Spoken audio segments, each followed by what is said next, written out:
My name is Jude Colborn, and yeah, I just built this ship. It's the USS Salt Lake City.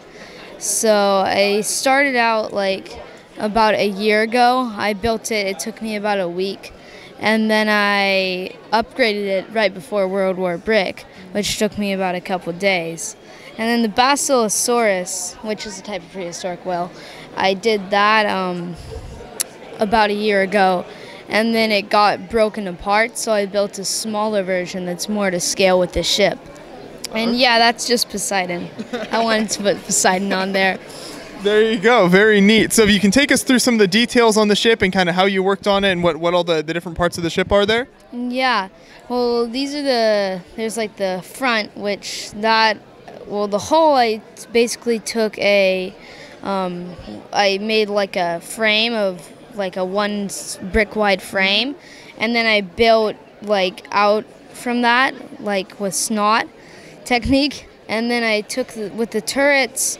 They used to be smaller and used like the clips with the holes in the middle. Yeah. They used those for the barrels, but when we were ordering pieces, they didn't have any of those, so I had to make the turrets a little bigger, which is actually good because it's more to scale. And then with the Superstructure, originally it was like, it didn't have this in the middle here, and it didn't have these anti-aircraft guns. But I changed it up because it was just more realistic like that. And then the float planes, or the float plane, this also used to be different. This was white with a yellow tail, and it wasn't a biplane. And then I changed that so that it was a blue biplane.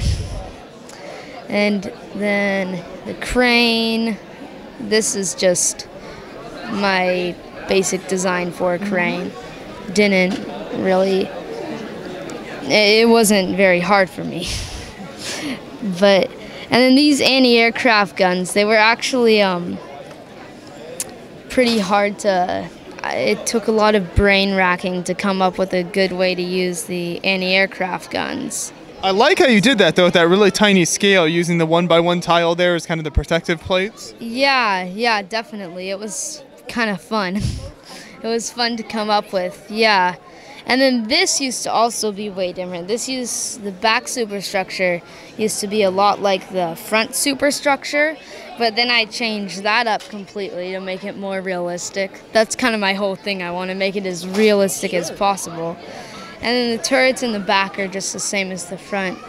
The whole reason I built it was because my mom, she figured out which ship my great-grandpa was on, and then decided, so I looked it up and looked at a picture of it, and I was like, all right, this is really cool, so I'm going to build it.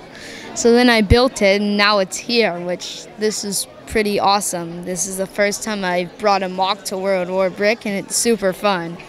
Yeah, and I think it turned out really nice too, and I love the family connection here. So you've got the photo of your great-grandfather there, and then on the right, is that some photos of the real ship itself? Yeah, that was super fun to like. And actually the whole reason I changed this was because of these photos, and I was looking at them and I was like, wait, I've got the back superstructure off. I've got to change that. Well, I think it turned out really nicely, so I'm glad you were able to bring it. Do you have plans to build more Lego ships like this in the future? Definitely. I think I might, next time we go to World War Brick, I might do something that's more ground-based, and then the next year I might add the USS Pensacola. Okay.